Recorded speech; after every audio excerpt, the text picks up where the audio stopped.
Regarde cette Toyota Supra et son légendaire moteur drifter au Goodwood Festival of Speed.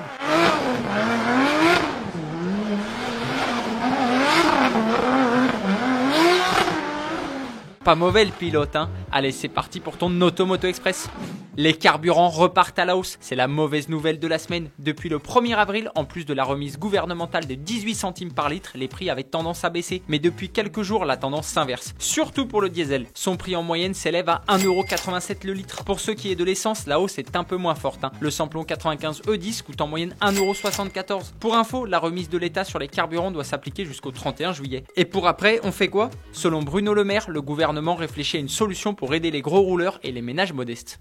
La TVR Griffiths change de cap. TVR est une marque anglaise qui a construit des voitures de sport incroyables jusqu'au début des années 2000. En 2017, TVR avait annoncé sa renaissance avec le modèle Griffiths équipé d'un V8 Ford de 507 chevaux. Sauf qu'on ne l'a jamais vu. Depuis, le constructeur a changé son fusil d'épaule. TVR vient d'annoncer la commercialisation de la Griffiths en version électrique pour 2024. En plus, la marque sera partenaire de 2 grands prix de Formule I à Monaco et à Londres. Peut-être une occasion de voir rouler la supercar britannique. Concernant la version V8, TVR n'a dévoilé aucune info. Mais il y a toujours de l'espoir, hein. La Griffiths repose sur une plateforme conçue en partenariat avec Gordon Murray Automotive. Elle peut accueillir aussi bien des motorisations thermiques, hybrides et électriques.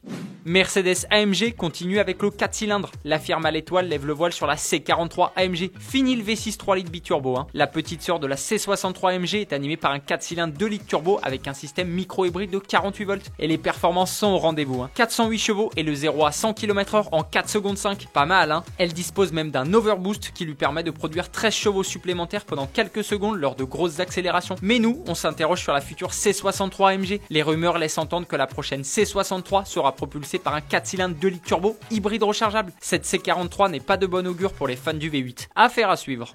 Le record du monde de vitesse, c'est pour bientôt. Le constructeur suédois Koenigsegg vient de dévoiler le premier prototype de la Jesko Absolute. Elle est animée par un V8 5 litres biturbo qui peut développer jusqu'à 1600 chevaux lorsqu'il fonctionne à l'E85. Oui, tu as bien entendu, 1600 chevaux grâce à un V8. Selon le PDG de la marque, la Jesko Absolute sera l'auto la plus puissante construite par Koenigsegg. Sa vitesse théorique serait de 531 km/h. Si elle parvient à atteindre cette vitesse, elle serait donc la voiture la plus rapide du monde. Le record actuel appartient à la Bugatti Chiron Super Sport 300+ avec 490 km/h. Il faudra quand même se méfier de la SSC Tuatara et de la NSI Venom F5, 2 autos qui revendiquent une vitesse max supérieure à 500 km/h. Tout ça reste à prouver. C'est le sujet de la question du jour. D'après toi, quel sera le premier constructeur à produire une auto de série capable de dépasser les 500 km/h? J'attends ta réponse dans les commentaires.